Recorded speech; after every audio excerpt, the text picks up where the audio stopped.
Assalamualaikum warahmatullahi wabarakatuh. Waalaikumsalam warahmatullahi wabarakatuh. Bapak-bapak, ibu-ibu, saudara-saudara kaum muslimin rahimakumullah. Setiap orang menginginkan kebahagiaan dan tidak seorang pun menginginkan kesengsaraan dalam kehidupan ini. Namun nyatanya tidak setiap orang yang ingin bahagia mengetahui jalan yang harus ditempuhnya untuk sampai kepada kebahagiaan itu. Maka pada kesempatan pertemuan kali ini saya ingin menyampaikan sebuah hadis dari junjungan kita baginda Nabi besar Muhammad sallallahu alaihi wasallam yang termuat dalam kitab Mukhtarul Ahadits An-Nabawiyah, di mana beliau bersabda, arba'un min sa'adatil mar'i. Ada 4 perkara yang merupakan tanda dari orang bahagia. Saya mau tanya, di antara saudara-saudara yang hadir di sini, apa ada yang kepengen jadi orang sengsara? Seluruhnya tentu ingin mendapatkan kebahagiaan. Maka menurut resep dari Nabi kita, tanda orang bahagia itu 4. Jadi kalau saudara ingin bahagia harus mempunyai 4 perkara ini. Yang pertama, orang bahagia itu kata Nabi, darun wasi'un. Punya rumah biar bagus asal gede. Enak ngaturnya.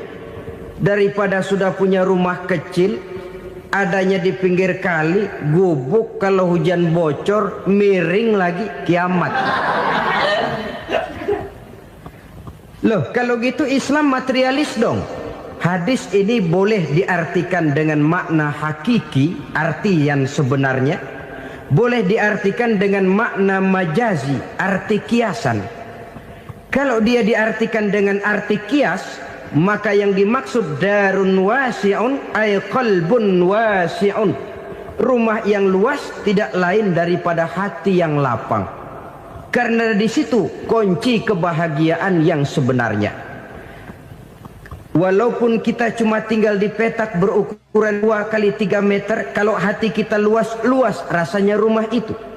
Tapi biar rumah kita halamannya saja puluhan ribu hektar, ada kolam renangnya, kamar tidurnya tidak lagi terhitung. Kalau hati yang menempati rumah itu sempit, maka akan terasa sempit jugalah rumah itu. Tempat bergantungnya tidak lain adalah hati. Marilah kita mencoba melihat berbagai pandangan orang tentang bahagia ini. Ada orang menyangka bahwa bahagia itu kalau dia mendapatkan harta yang sebanyak-banyaknya.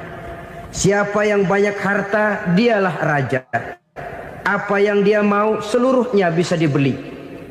Keamanannya, dia bisa menyewa petugas. Seluruh fasilitas untuk menyenangkan kehidupannya bisa dibeli. Pendeknya, hartalah segala-galanya dalam kehidupan. Sampai ada pepatah mengatakan, innad darahima fil amakini kulliha taksur rijala mahabatan wa jalala. Sesungguhnya harta, dinar, dirham, uang di mana-mana selalu bikin hebat orang yang memilikinya. Coba lihat, orang yang punya duit sama yang enggak punya duit, jangan gaya hidupnya, gaya jalannya aja lain. Wahia lisanun liman arada fasahatan, wahia silahun liman arada qitala. Uang adalah senjata yang paling ampuh bagi orang yang mau pergi perang, dan lidah yang paling fasih bagi orang yang mau bicara. Kalau bicara dengan lidah macet, cobalah bicara dengan harta, lancar. Sampai ada pepatah demikian, segalanya bisa diatur dengan harta. Maka di kalangan orang yang berpandangan semacam itu, seluruh kegiatan hidupnya hanya terfokus kepada bagaimana mengumpulkan harta yang sebanyak-banyaknya. Tidak peduli halal haram, tidak kenal sore pagi siang dan malam, tidak sempat sujud, jauh dari agama, jauh dari kehidupan yang bersifat ruhaniyah, jauh dari Allah dan sebagainya, sampai dalam Al-Quran dikelompokkan dalam kelompok yang dinamakan lumazah. Allazi jama'a malahu wa'addadah yahsabu anna malahu akhladah.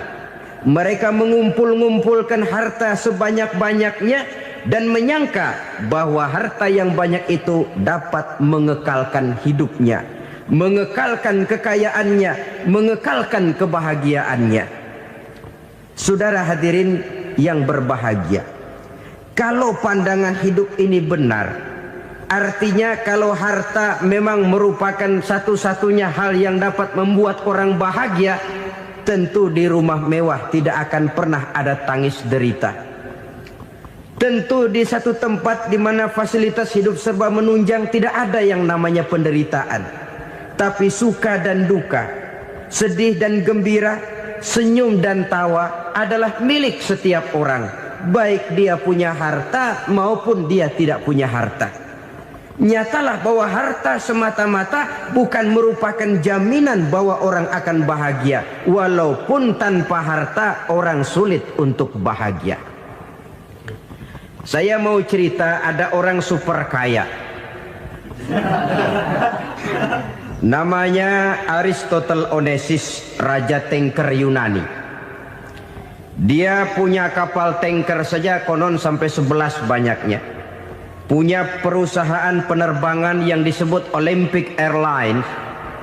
Punya hotel di berbagai kota besar di dunia ini, sejak dari New York, London, Paris, Rome dan sebagainya. Bahkan punya pulau yang dia namakan Pulau Scorpio. Ini kan namanya sudah kaya nggak tanggung-tanggung, punya pulau. Nah, dia punya 2 orang anak, yang satu laki-laki namanya Alexander, yang satu perempuan namanya Maria Onesius. Seluruh harapannya tertumpah kepada anak lakinya Alexander ini, yang akan meneruskan usahanya, meneruskan kekayaannya, meneruskan dinastinya. Apa yang terjadi? Ternyata anak yang dia harapkan yang bernama Alexander ini mati muda dalam kecelakaan pada waktu dia olahraga. Apa olahraganya? Namanya olahraga anak orang kaya, golongan jet set.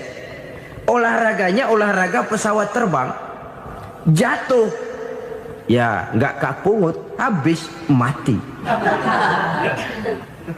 Tinggal satu anak perempuannya, Maria Onesius. Tapi anak perempuan ini juga malah urakan. Terakhir dia pacaran, bahkan kemudian kawin sama orang Rusia. Rupanya Aristotle Onesius ini broken. Kekayaannya yang berlimpah ruah, perusahaannya yang begitu banyak, siapa yang akan meneruskan? Siapa yang akan menggantikan? Sampai kemudian dia mengurung diri di Pulau Scorpio dan mati di sana secara mengenaskan. Seorang multi jutawan, seorang yang super kaya, mati menyendiri di pulau sepi. Ibarat kata pepatah, anak ayam mati di lumbung. Bukan kekurangan makanan, keurugan makanan. Begitu kehidupan Aristotle Onesius. Dan banyak orang-orang yang sudah demikian kaya sampai dibingungkan oleh kekayaannya sendiri. Telusurilah kehidupan David Rockefeller misalnya, Henry Ford misalnya, Adnan Khashoggi misalnya. Multi jutawan yang kadang-kadang dibuat keder oleh kekayaannya sendiri.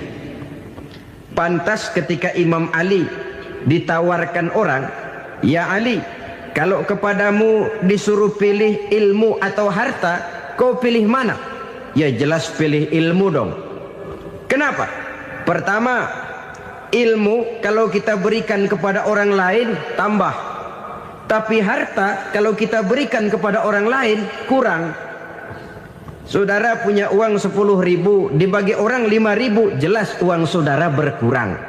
Tapi saudara punya ilmu diberikan kepada orang lain bisa, saudara pun makin mantap. Tidak lantas jadi bodoh karena ngajarin orang. Saudara bisa Fatihah lalu mengajarkan orang Fatihah. Orang bisa, saudara pun makin hafal. Tidak lantas setelah diajarin orang ilmunya hilang.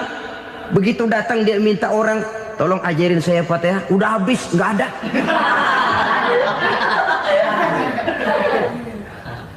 Yang kedua kata Imam Ali, ilmu menjaga kita. Kalau harta kita yang harus jaga. Makin banyak ilmu makin terpelihara diri seharusnya. Tetapi makin banyak harta makin bingung kita jaganya. Sampai kadang-kadang kalau perlu seluruh keliling rumah dipasangi alarm.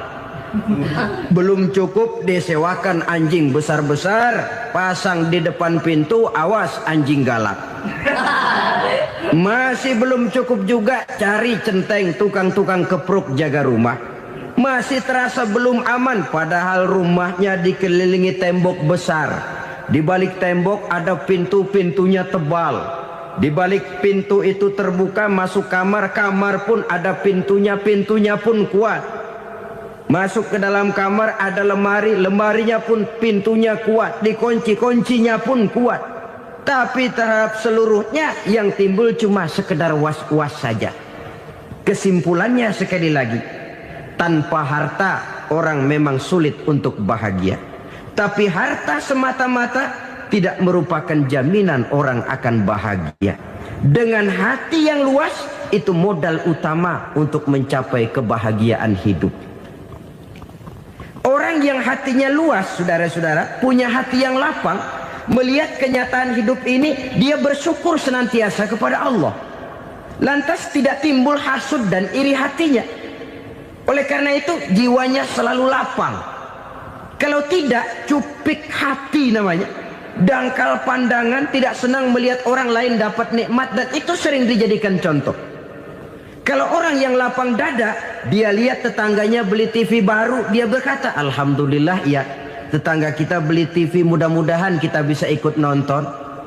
Lapang dadanya. Tapi orang yang sempit hati, lihat tetangga beli televisi, meriang. Enggak diapa-apain, meriang. Besoknya dengar tetangga beli motor, makin sakit, ke rumah sakit. Lalu di rumah sakit dengar tetangganya beli mobil, mati. Disiksa oleh perasaannya sendiri. Orang kalau hati sudah sempit dalam hidup, kemanapun dia pergi, sempit rasanya medan kehidupannya. Kemudian kita melihat juga ada orang yang menilai bahwa bahagia itu katanya kalau punya kedudukan yang tinggi, pangkat yang agung, wibawa yang besar. Mungkin betul, tapi mungkin juga tidak. Bergantung kepada hati orang yang punya pangkat itu. Sama dengan harta tadi. Harta akan membawa bahagia kalau dia jatuh ke tangan orang yang berhati lapang. Tapi harta akan jadi bencana kalau jatuh ke tangan hati orang yang sempit. Pangkat akan membawa bahaya kalau jatuh di tangan hati orang yang sempit. Lebih dari itu, kenyataan mengajarkan kepada kita bahwa ternyata pangkat dan jabatan tidak selamanya memberikan kebahagiaan dalam kehidupan. Bahkan resikonya kelewat besar. Beberapa bukti kita bisa ambil dari para pemimpin dunia yang menjadi korban lantaran pangkat dan jabatan yang disandangnya. Saudara ingat Presiden Abraham Lincoln dan John Kennedy dari Amerika? Dibunuh orang. Park Chung-hee dari Korea Selatan, Ziaur Rahman dari Bangladesh, Anwar Sadat dari Mesir, terakhir Indira Gandhi dari India, menjadi korban dari pangkat dan jabatan yang disandangnya dari orang-orang yang tidak senang dia memegang jabatan itu. Dia akan mudah mengundang bencana. Sehingga pantas kalau seorang presiden terkemuka Amerika, Harry Truman namanya, dia mengatakan jabatan presiden itu, kata dia, seperti orang nunggang macan, naik macan. Harus kita taiki, kalau enggak dia bakal nerekam kita, ngeri katanya. Adapun orang yang hatinya lapang, kalau dia menerima pangkat dan jabatan, dianggapnya itu satu kesempatan untuk berbuat baik. Tapi orang yang berhati sempit, menerima pangkat dan jabatan, bukan kadang-kadang menerima, malah berusaha setengah mati mencapai dengan segala cara. Kalau perlu jilat atas, jilat atas. Jadi golongan sumuhun dawu.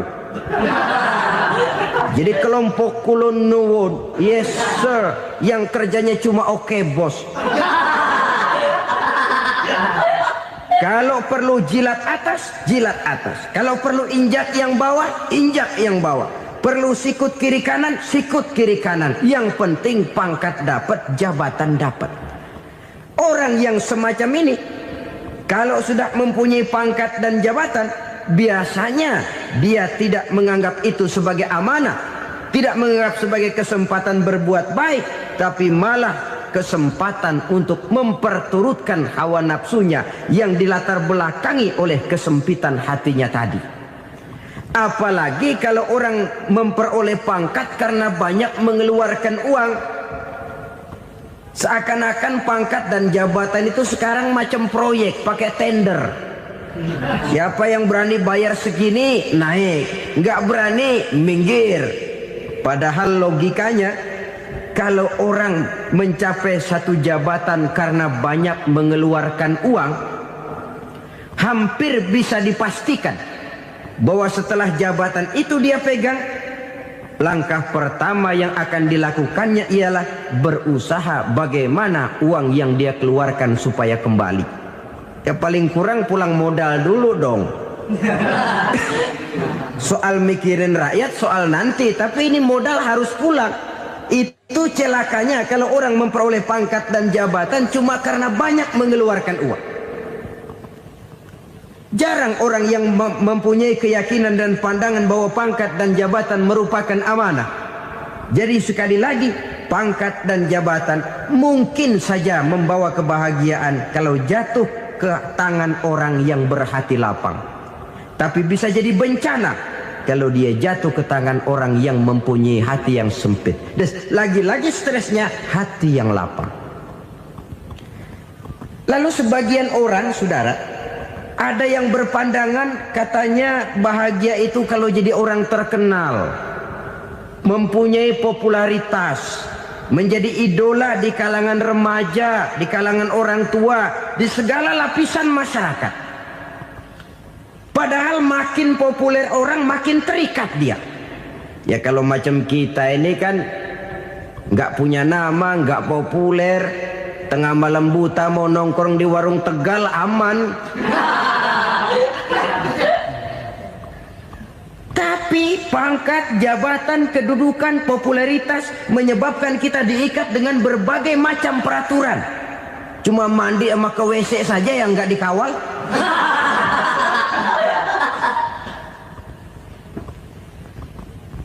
Benarkah popularitas, ketenaran membawa kebahagiaan? Mungkin. Ya, tapi mungkin juga tidak. Kenapa? Banyak orang-orang populer yang mengakhiri hidupnya secara tragis. Kita ambil beberapa nama. Di Amerika tahun 60-an ada bintang seksi paling terkenal yang dijuluki sex bomb. Bom seksi. Sampai sekarang jadi legenda, namanya Marilyn Monroe. Singkatan doublenya itu inisialnya MM, Marilyn Monroe. Terkenal top sampai dia mati tahun 62, namanya sekarang masih saja dibicarakan orang. Kenapa dia bunuh diri? Tidak punya hartakah dia? Banyak. Kurang populerkah dia? Seluruh dunia mengenalnya. Sejak rakyat kecil sampai pejabat tinggi dia punya hubungan. Kenapa? Jenuh. Dia terlahir dalam keadaan yatim. Setelah itu tidak lama dia berangkat remaja, ibunya meninggal. Pindah dari wanita asuh ke wanita asuh sampai 12 orang ibu angkatnya. Dan kekecewaan yang paling parah, setiap laki-laki yang dekat dengannya hanya seperti kapal berlabuh. Datang dan pergi silih berganti. Padahal dia merindukan seseorang yang bisa melindungi hidupnya. Dia rindukan itu dan dia tidak pernah menemukan. Itu yang akhirnya menyebabkan dia minum pil tidur kelewat dosis, minum obat tidur kebanyakan, ya tidur terus sampai sekarang.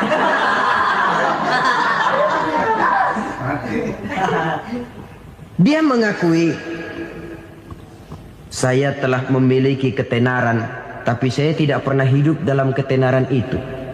Saya pandai main sandiwara, tapi saya ingin hidup dalam alam yang real sebagaimana umumnya orang. Itu yang dia rindukan.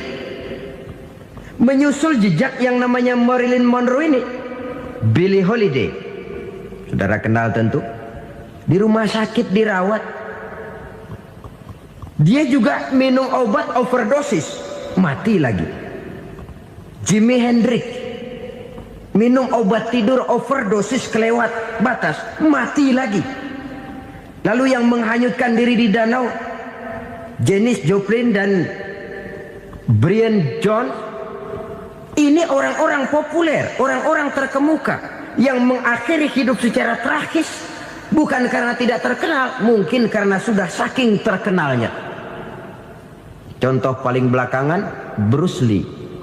Wah, ini tukang-tukang kepruk tentu kenal siapa dia. Sampai sekarang pun tabir kematiannya masih merupakan misteri. Dan yang masih hidup juga menunjukkan gejala yang aneh. Michael Jackson, rumahnya di Beverly Hills itu dijaga sedemikian rupa, dan dia selalu curiga kepada setiap makanan harus steril, bersih dari segala macam kimia. Kemana dia pergi, itu tukang-tukang kepruk sudah selalu menjaga dan mengawal, dan dia seakan takut menunjukkan mukanya yang asli. Hingga kalau tampil ke tengah di luar show, dia kadang memakai pakaian yang tidak menunjukkan dia yang sebenarnya, takut dikenali orang. Ternyata popularitas sering jadi momok yang meracuni kehidupan manusia. Oleh karena itu, benarlah junjungan kita pada saat beliau mengajarkan orang akan bahagia kalau dia mempunyai hati yang lapang. Nah, sekarang masalahnya untuk mendapatkan hati yang lapang, caranya bagaimana? Kita kembali kepada konsep Quran. Allah mengajarkan, ala inna bi dzikrillahi tatmainnul qulub. Ketahuilah bahwa dengan banyak mengingat Allah, hati akan tenang, jiwa akan lapang. Dengan kata lain, dekat dengan agama, merasakan kehadiran Allah dekat dalam hidup, itu muara pertama untuk mencapai hati yang lapang. Ala inna bi dzikrillahi tatmainnul qulub. Jangan macam orang sekarang ingin mendapatkan ketenangan lalu tapak di puncak gunung, di gua-gua, di tempat sepi. Iyalah kalau nggak ada ular. Kalau tergigit ular berbisa, ketenangan belum, mati jelas itu. Islam positif untuk mendapatkan ketenangan. Ala inna bi dzikrillahi tatmainnul qulubi. Bahwa ketahuilah bahwa dengan banyak mengingat Allah, hati akan tenang, jiwa akan lapang, nuansa pikiran akan luas. Karena yang namanya bahagia ada dimanapun manusia berada. Di kampung ada bahagia, di kota ada bahagia, di ngarai, di lembah, di gunung, di hutan, di lautan, di angkasa luar, dimanapun bahagia itu ada kalau kita bermodalkan hati yang lapang ini. Dan hati akan lapang kalau kita dekat dengan agama. Dekat dengan harta buat sementara hati mungkin tenang, tapi ketenangan yang relatif dan temporer. Apalagi orang tiap kali tambah harta, tiap kali tambah rencana. Itu wajar. Mungkin sebelumnya saudara berpikir, kalau punya duit 5.000 enak nih. Begitu punya duit 5.000, aduh sayang kalau 10.000 aja. Tiap kali tambah harta, tiap kali lain rencana. Makin banyak rencana, makin menjauhkan kita dari yang namanya ketenangan. Padahal ketenangan merupakan unsur utama untuk mencapai bahagia. Dan ketenangan itu bermuara dalam hati manusia. Tengoklah kehidupan ini. Orang yang banyak harta dengan orang miskin, Berbedakah rasa sakit yang mereka tanggungkan? Rasanya tidak. Walaupun si kaya tidur di kasur empuk berselimutkan sutra mahal, sementara si miskin meringkuk di balai bambu yang keras dan kasar. Apabila maut datang, dia juga tidak pernah pilih bulu. Maut datang menjemput si kaya di singgasana keemasannya, dikelilingi oleh para pengasuh, dayang dan inang serta para pengawal. Dan maut pun datang menjemput si miskin papa, sehingga ia tergelepar di tepian jalan. Kedua-duanya bernama mati.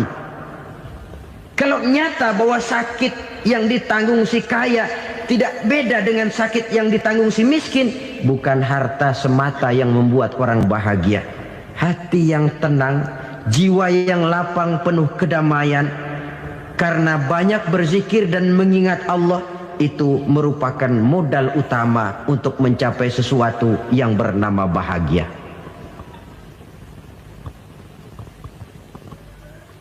Saudara hadirin yang saya hormati, inilah yang pertama dari 4 ciri yang digambarkan oleh Nabi tentang tanda-tanda orang bahagia. Dan harus berangkat dari yang pertama ini, hati yang lapang. Ini yang harus kita miliki lebih dahulu, baru nanti akan menyusul kepada poin yang ketiga, kedua dan selanjutnya. Sebab kalau hati sudah terisi dengan jiwa yang lapang, seluruh persoalan insya Allah akan bisa kita atasi dengan sebagaimana mestinya. Yang kedua sekarang, tanda orang bahagia menurut baginda Nabi, markabun syariah. Orang bahagia itu, kata beliau, punya kendaraan biar cepat asal lancar. Artinya kemana dia mau pergi mudah. Apa maksud hadis ini? Kalau kita kaji lebih dalam, kendaraan itu kan alat transportasi. Transportasi tidak lain adalah usaha memudahkan komunikasi. Pindah dari situ kepada teori bahwa manusia adalah zon political, makhluk bermasyarakat yang tidak bisa memenuhi kebutuhan hidupnya secara sendirian. Kita memerlukan keberadaan orang lain dalam kehidupan ini. Untuk memakai baju saja kita sudah perlukan petani yang tanam kapas, pabrik yang memintal kapas jadi benang, pabrik yang menenun benang jadi kain, sampai kepada mesin jahit, sampai kepada tukang jahit. Itu cuma untuk memakai pakaian saja. Tidak seorang pun di antara kita yang sanggup memenuhi kebutuhan hidupnya secara sendiri. Kita perlu orang lain. Maka kebebasan dalam arti mutlak, kebebasan tanpa batas, itu tidak mungkin ada dalam kehidupan. Karena kita mengadakan yang disebut interaksi sosial. Setiap kegiatan kita tentu melibatkan orang lain. Menurut kita barangkali kita bebas jalan di jalan raya semaunya, tapi orang lain berkendaraan pun merasa bahwa ini ada juga jalan haknya, dan begitu selanjutnya. Oleh karena itu, maksud dari kendaraan yang cepat ini adalah khulata'uhu ma'as solihin. Lingkungan pergaulannya terdiri dari orang-orang soleh. Pergaulannya luas. Kemana dia pergi ada temannya.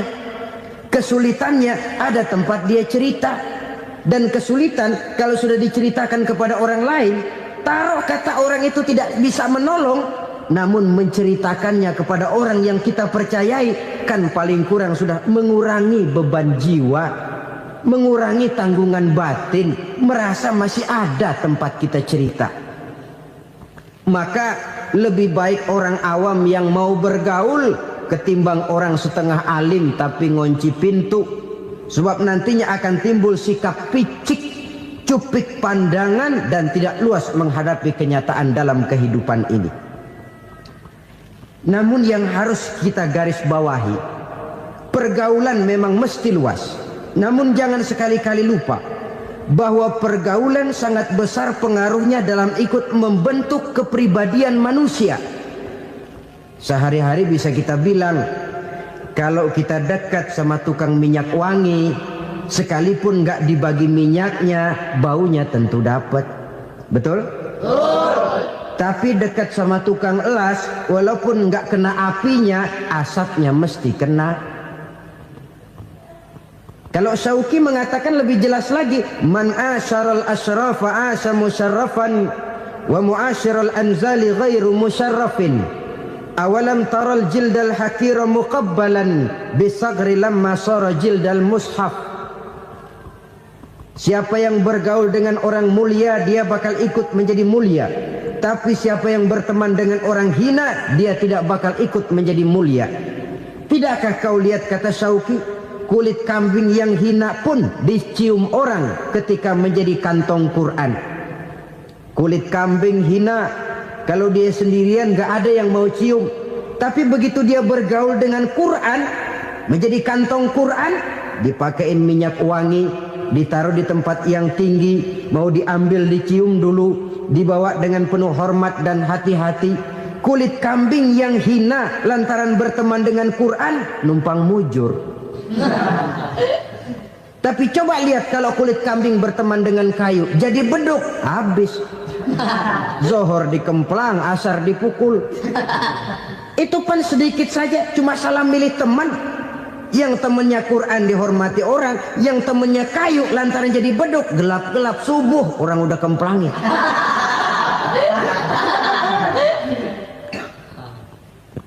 Maka terutama kepada adik-adik remaja yang masih mencari identitas diri, yang ibarat kaset masih kaset kosong, mudah diisi oleh apapun, pandai-pandailah memilih teman dalam bergaul. Karena banyak orang yang tadinya baik-baik, ketika terseret dalam pergaulan dengan orang yang tidak baik, kebaikannya menjadi lentur dan luntur. Tapi berapa banyak bajingan-bajingan tengik, orang-orang yang berlumur noda dan dosa, tiap hari melakukan maksiat, namun bergaul dengan orang yang baik-baik, pada akhirnya sedikit demi sedikit beringsut dan berangsur dia terbiasa mengikuti kebaikan-kebaikan. Saya tekankan ini kepada remaja karena mereka masih mencari identitas diri. Apa yang mereka lihat mereka mau, apa yang mereka dengar mereka ingin tahu. Coba lihat kehidupan remaja. Pulang nonton film Rambo, pengen jadi Rambo, gagah, maunya belekai melulu. Pulang nonton film Superman, pengen bisa terbang. Pulang nonton India, nyanyi melulu. Wajar, mereka masih mencari identitas diri. Saya ini sebenarnya siapa? Lingkungan, pergaulan akan membentuk itu. Karena itu pandai-pandailah bergaul, karena ia sangat besar pengaruhnya dalam ikut membentuk kepribadian manusia. Apalagi sifat yang jelek lebih cepat menularnya ketimbang sifat yang baik. Sifat yang baik, watak yang soleh itu lambat sekali untuk menular. Tapi yang tidak baik, kan prosesnya mah kalau remaja biasanya mula-mula dengar. Karena dengar lalu pengen tahu. Karena pengen tahu lalu ngeliatin. Begitu ngeliatin kan pengen nyobain. Setelah nyobain ketagihan. Nah, ini prosesnya. Yang namanya ganja, morfin, narkotik, awalnya kan begitu.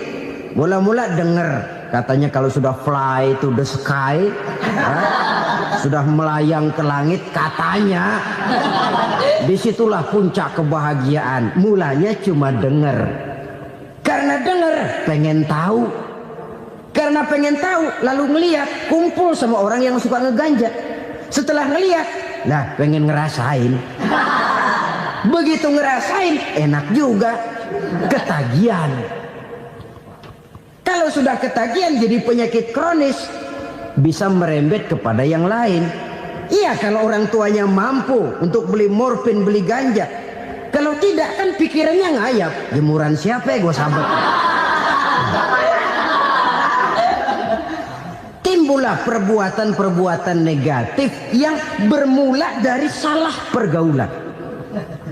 Apalagi buat adik-adik remaja yang tinggal di kota-kota besar, yang pengaruh budaya, pengaruh kesenian, pengaruh struktur kehidupan yang nampak makin individualistis, di mana persaingan tajam, tensi ekonomi tinggi, orang mudah mengalami stres. Pandai-pandailah dalam bergaul, sekali lagi, karena ia sangat besar pengaruhnya dalam ikut membentuk kepribadian manusia.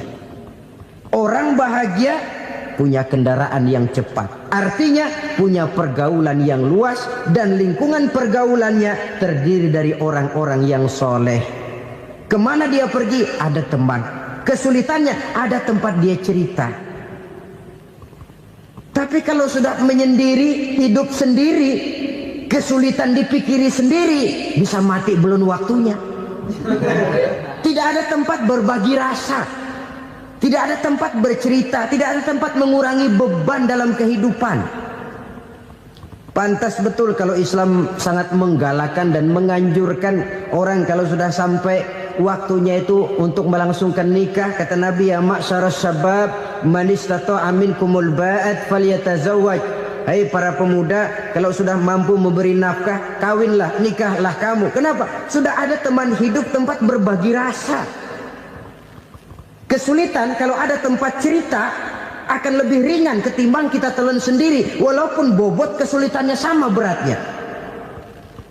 Saudara-saudara kaum muslimin rahimakumullah, inilah ciri yang kedua, punya kendaraan biar cepat asal lancar.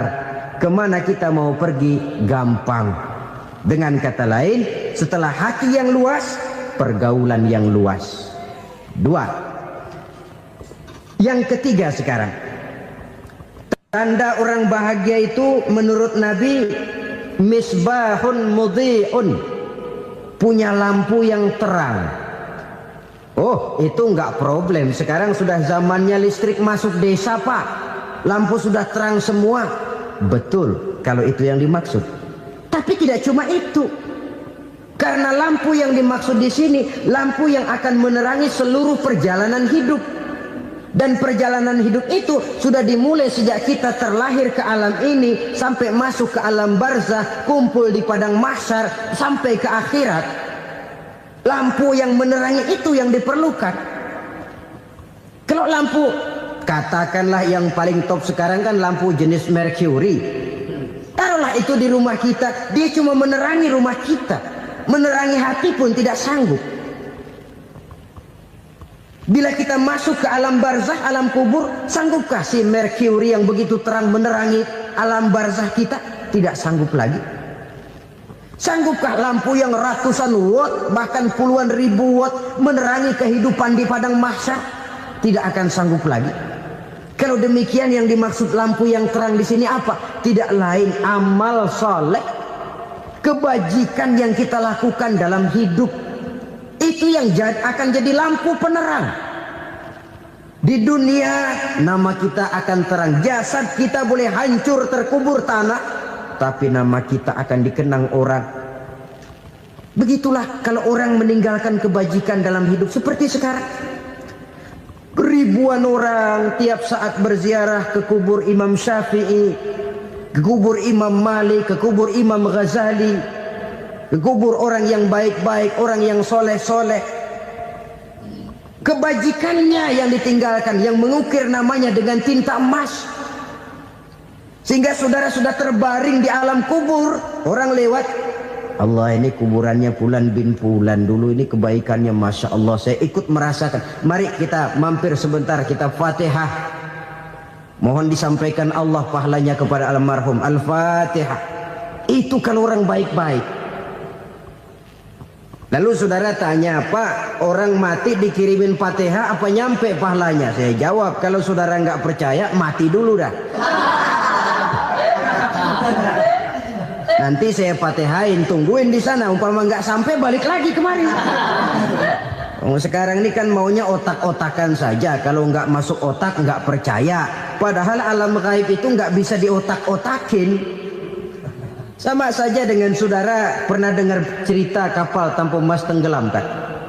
Pernah nggak? Di mana? Ya, di laut Masalembo. Begitu ke Tampu Mas tenggelam, ratusan penumpang itu terjun ke laut, dipermainkan gelombang, berjuang menghadapi maut itu. Orang lagi timbul tenggelam di lautan, dihantam ombak, kita tengokin pakai helikopter. Pak, lagi timbul tenggelam ya? Iya, tolongin. Jangan khawatir Pak nih, saya kirim intan Pak, harganya 10 juta. Kira-kira orang yang timbul tenggelam di laut seneng nggak? Tidak. Kan mahal toh intan 10 juta. Kenapa dia nggak senang? Karena intan 10 juta dalam kondisi seperti itu tidak sanggup menyelamatkan dia. Dia akan girang kalau dikirimin ban mobil bekas, dikirimin papan terentang atau bambu. Intan yang 10 juta dia nggak girang. Ban mobil bekas yang 1000 perak, tuh pegang, itu yang dia girang betul. Inilah sebabnya Nabi berkata, mal mayyitu fi qabrihi illa kal ghariqil mutaghawwis. Orang yang meninggal di alam kuburnya seperti orang timbul tenggelam di lautan. Yantaziru da'watan min ahli, menunggu doa dari keluarganya yang masih hidup. Duh, bapak saya sudah meninggal, saya sayang benar sama dia. Kirimin kulkas ke kuburannya Itu sama saja dengan tadi orang tenggelam di lautan dikirimi intan yang harganya 10 juta, ndak sampai. Begitulah kalau kebajikan yang kita tinggalkan dalam hidup, sudah mati pun kubur kita masih diziarahi orang. Tapi kalau jahat yang kita tinggalkan, boro-boro lah orang mau doa lewat dekat kuburan kita juga serem. Tuh bajingan no, dulu mati dipendem di situ tuh. Jangan lewat situ, ntar kesurupan, jangan. Lewat saja orang ngeri. Konon lagi membacakan Fatihah dan mengirimkan doa. Hidup pada hakikatnya adalah kesempatan untuk berbuat baik. Maka sekali kesempatan itu diberikan, manfaatkan dengan sebaiknya. Sebab kesempatan kedua tidak akan pernah ada. Kesempatan berbuat baik di sini, di akhirat sudah pembalasan namanya. Sekali kesempatan itu dicabut, dia tidak akan pernah dikembalikan lagi. Kata Iqbal, hidup tidak mundur ke belakang, Bung. Berhenti diinjak orang, mundur hancur. Tidak ada kata mundur dalam hidup ini. Berhenti diinjak orang, mundur kecebur. Tidak ada kata lain. Harus maju dalam kehidupan, dalam artian yang positif. Hidup adalah kesempatan untuk mengumpulkan kebajikan yang sebanyak-banyaknya. Di situ nilai daripada manusia. Sekarang ini memang nggak kelihatan kok, orang yang banyak pahala sama yang banyak dosa nggak kelihatan kok. Barangkali kalau habis bikin dosa palanya pada benjol, mungkin orang takut sama dosa. Tapi sekarang sama saja, orang yang banyak dosa dengan yang nggak banyak dosa jalan bareng dari belakang, sama, nggak kelihatan beda.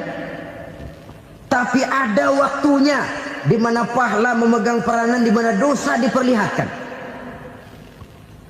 Sama saja kalau kita bawa mobil siang, lampu kan nggak begitu berfungsi. Apa lalu bilang, alah ini lampu berat-beratin, copot-copotin aja dah. Tidak perlu begitu. Kenapa? Pada satu saat malam senja akan datang. Bila matahari terbenam, senja pun datang, gelap mulai merayap, disitulah baru terasa perlunya lampu. Pahala begitu. Sekarang orang yang nggak ada pahalanya nggak kelihatan dalam kehidupan. Tapi pada satu saat senja kehidupan akan datang. Ajal merenggut nyawa, malam merayap, dan hidup mulai diliputi kegelapan di alam barzah. Dikala itu kalau nggak punya lampu, alangkah malangnya kita. Sebab amal yang baik, kata Nabi, di alam barzah itu akan diciptakan menjadi perempuan yang cantik menemani kita. Amal yang jahat akan menjadi orang yang paling jelek nemenin kita. Sudah di tempat gelap yang nemenin jelek.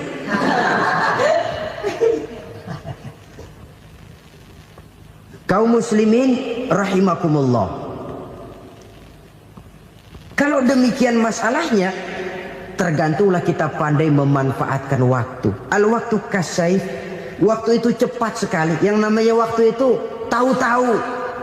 Tahu-tahu udah tahun 87. Tahu-tahu udah begitu. Tahu-tahu yang kemarin anak-anak, sekarang udah pada punya anak. Tahu-tahu saja itu. Begitu cepat waktu berlalu. Kalau tidaklah pandai kita memanfaatkannya, akan rugi kita. Nabi bersabda, "Man kana yaumuhu khairun min amsihi fahuwa rabih." Barang siapa yang hari ini lebih baik daripada hari kemarin, itu orang untung. Hari ini lebih baik daripada kemarin. Bulan ini lebih baik dari bulan kemarin. Tahun ini lebih baik dari tahun kemarin. Itu orang yang beruntung. Tahun kemarin sembayangnya maghrib doang, sekarang udah tambah isya. Tahun kemarin cuman Idul Fitri aja ngancem bener, sekarang udah tambah Jumat, lalu tambah lagi maghrib, tambah lagi isya, dan selanjutnya. Hari ini lebih baik daripada kemarin, itu orang yang beruntung. Wa man kana yaumuhu mislu amsihi fahuwa khasir. Lalu barang siapa yang hari ini sama saja dengan hari kemarin, itu orang rugi. Hari ini sama dengan kemarin, rugi itu. Bulan ini begitu, bulan kemarin begitu. Tahun ini begitu, tahun lalu juga begitu. Rugi itu orang. Rugi apa? Rugi umur. Umur tambah, amalan gak pernah tambah. Dan saya pikir lebih merupakan azab ketimbang nikmat kalau orang dikasih panjang umur cuma untuk numpuk dosa. Mending mana? Panjang umur banyak dosa sama pendek umur dikit dosa? Mending mana? Mending mana? Ya, paling mending tentu panjang umur banyak pahala. Tapi kalau tidak, sekali lagi, lebih merupakan azab ketimbang nikmat kalau orang diberikan panjang umur tapi cuma untuk sekedar menumpuk dosa. Kehilangan kesadaran bahwa dunia bukan terminal akhir dari satu perjalanan. Dia cuma halte di mana kita berhenti sebentar untuk menuju kepada terminal yang hakiki. Saudara-saudara kaum muslimin rahimakumullah. Inilah lampu yang akan menerangi kehidupan. Amal yang kita lakukan di dalam kehidupan.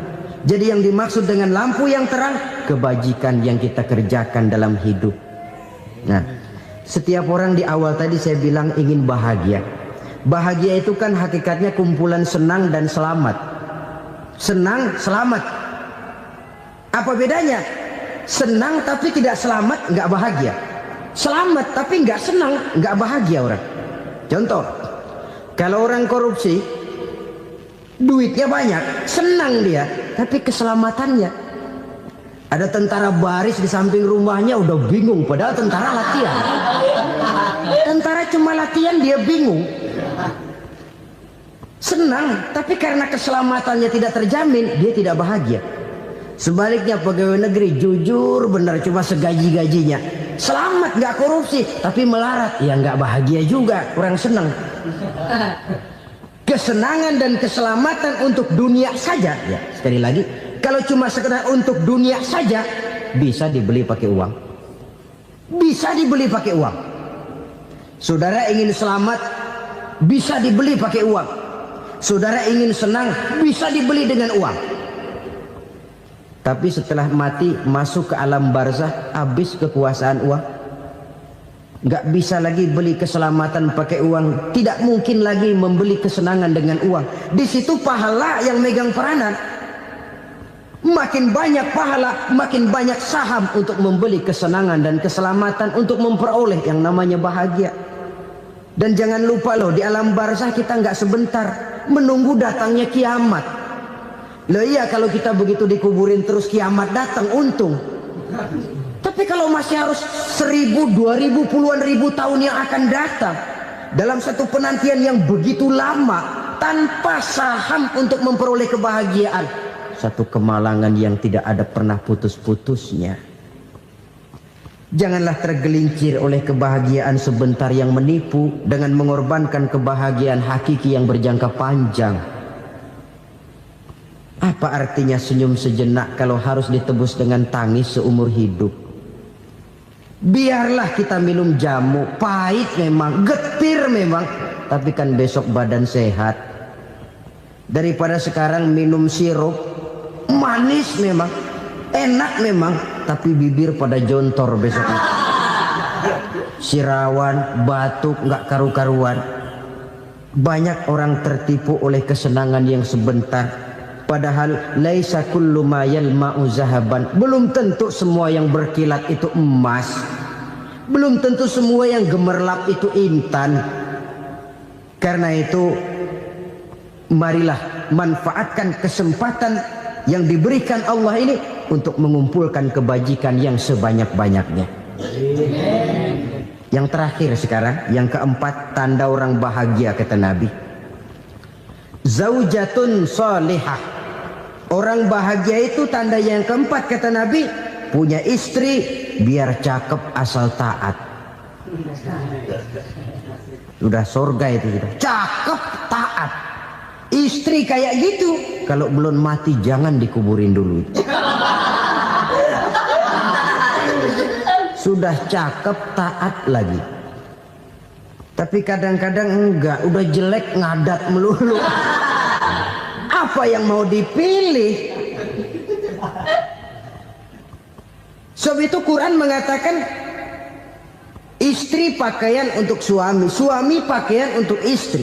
Kenapa suami istri diibaratkan pakaian? Alangkah tingginya gaya bahasa Quran ini. Suami istri teman hidup, hidup perjalanan panjang. Sejak kita dalam rahim sudah ada hidup kan di sini. Sampai ke alam dunia, masuk ke alam barzah, kumpul di padang mahsyar, sampai menuju akhirat, itu perjalanan hidup.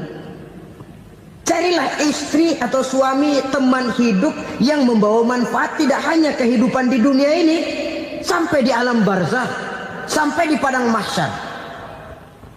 Suaminya mungkin meninggal lebih dulu atau istrinya mungkin meninggal lebih dulu. Tapi suami atau istri yang masih hidup berbuat kebajikan. Suami saya meninggal, ada hartanya, saya sedekahkan, niat pahala untuk almarhum suami saya. Ini teman hidup. Tidak dibatasi dan tidak bisa dipisahkan oleh maut sekalipun. Zohirnya mungkin pisah, badannya mungkin pisah, tapi hatinya, jiwanya, kebersamaannya dalam menghadapi kehidupan. Karena itu, saudara-saudara, bahasa Quran indah. Suami istri diibaratkan seperti pakaian. Apa fungsi pakaian? Pertama, pakaian jadi kebanggaan. Artinya suami harus menjadi kebanggaan istri, istri harus jadi kebanggaan suami. Yang kedua, pakaian itu kan fungsinya menutup aurat. Artinya sesama suami istri harus saling menjaga kekurangan masing-masing. Jangan malah sesama suami istri saling membongkar rahasia dan aibnya sendiri-sendiri.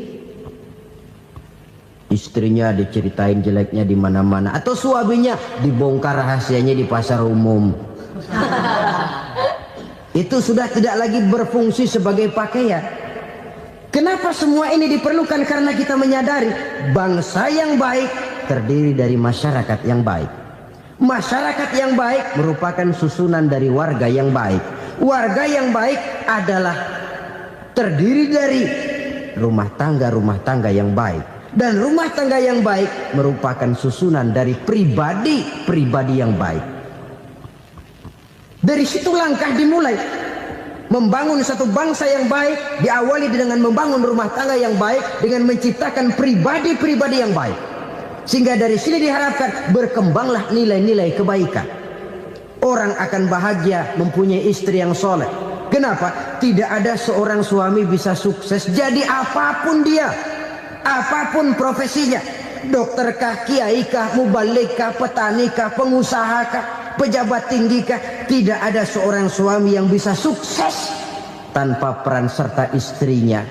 Walaupun memang peranan itu tidak begitu kelihatan, tapi sangat menentukan. Karena itu, saudara hadirin yang saya hormati, Islam sangat menghargai kaum wanita, memberikan kedudukan yang tinggi sepanjang tidak mematikan kodrat kewanitaannya. Nah, kalau sudah kesuksesan ini diawali dari rumah tangga, karier di masyarakat mudah untuk dikejar. Tapi keberantakan di rumah tangga merupakan kegagalan pertama di tempat lain. Nah, inilah saja yang dapat Al-Fakir sampaikan pada pertemuan kali ini.